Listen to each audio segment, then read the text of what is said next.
kadibna wuxuu u jeestay Catherine isagoo isku dayay inuu ceejiyo balse iyaduna way iska caabisay markii uu ku guuldaraystay inuu ceejiyo ayuu la soo baxay mindi wuxuuna dhowr jeer kaga dhuftay caloosha iyo dhabarka kadibna gurigii ayuu ka cararay muddo kooban kadib booliisku waxay soo qabteen 3 qof oo sheegtay inay iyagu ka dambeeyeen dilka qoyska Otero sidoo kale waxaa jiray dad kale oo iyaguna qirtay dilkaas ujeeddada ugu weyn ee ay dadkaasi u qiranayeen dil aysan geysan waxay ahayd inay caan noqdaan maadaama dhacdadu ay ahayd mid aad loo hadalhayay dadkuna ay ka wada hadlayeen waqtigaas waxay ahayd arrin caadi ah in dad ay sheegtaan dambiyo aysan gelin si ay caan u noqdaan inta badan dadkaasna waxay ahaayeen dad qaba xanuuno maskaxeed inkastoo ay badnaayeen dadka qirtay dilkan haddana booliisku waxay si gaara u tuhunsanayeen 3daas nin wayna xireen arrintani waxay si weyn u caawisay booliiska oo markii hore ku wareersanaa cidda geysatay dilalkan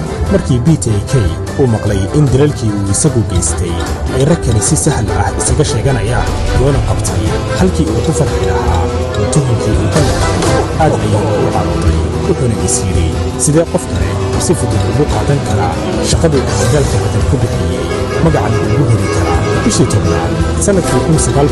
1974 uu diyaariyey maktabadda dadweynaha ee magaalada Wichita ayaa laga helay fariin la yaab leh fariintaas waxaa loo gudbiyey booliiska markii ay booliisku akhriyeen waxay si degdeg ah u xaqiiqsadeen in fariintan uu soo qoray dilaagii xasuuqay qoyska Otero warqadan dilaagu wuxuu ku sheegay in isagu uu ka dambeeyey dilka qoyska Otero wuxuuna kula taliyey booliiska inay sii daayaan 3 nin ee ay xirteen oo ah kuwo magac oo keliya raadinaya wuxuu fariinta ku daray faahfaahin dhammaystiran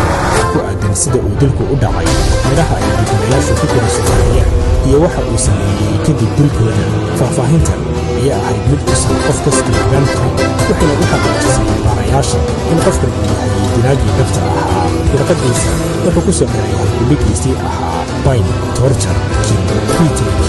isagoo ku yidhi booliiska si fiican u xifdiya halkudhigan waayo waxaad ku arki doontaan dibnayaasha dambe ee aan dili doono 3 bishii saddexaad sanadkii 1977 BTK wuxuu fuliyey hawlgalkiisii saddexaad markan wuxuu beegsaday haweeney lagu magacaabi jiray Shirley Ryan maalintaas BTK wuxuu tegey guriga qoyska Ryan wuxuuna si tartiib ah u garaacay albaabka nasiib darro albaabka waxaa furay wiil yar oo 5 jir ah oo ahaa mid ka mid ah carruurtii ay dhashay Shirley Ryan BTK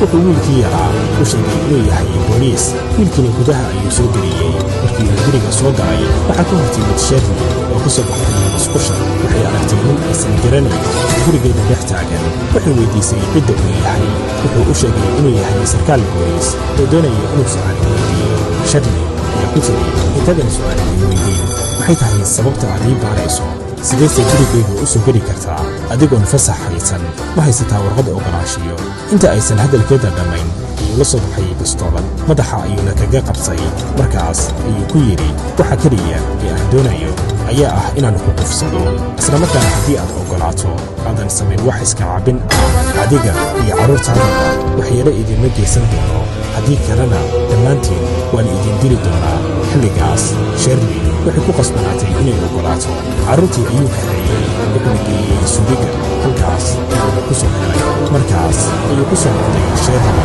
ku xirnay xilligan cabsi darteed Shirley waxay noqotay inay tagto BTK ayaa isku dayay inuu dejiyo biyo ayuu ku soo qabtay wuxuuna weydiiyey sigaar ma cabtaa haa ayay ugu jawaabtay haa kadibna xabad sigaar ah ayuu siiyey markii ay dhammaysatay xarig ayuu qoorta kaga xiray wuxuuna bilaabay inuu ceejiyo wax galmo ama kufsi ah umuusan geysan balse intii ay nafbaxaysay umuusan geysan markii uu dhammaystay wax walba wuxuu si degdeg ah ugu cararay goobtii isagoo ka baqayay in ninkeedii uu guriga ku soo laabto sidoo kale carruurtii waxay bilaabeen inay qayriyaan sidaas darteed si uusan u fashilminna si dhaqso ah iyagoo ahsaday inuu guriga uga baxsay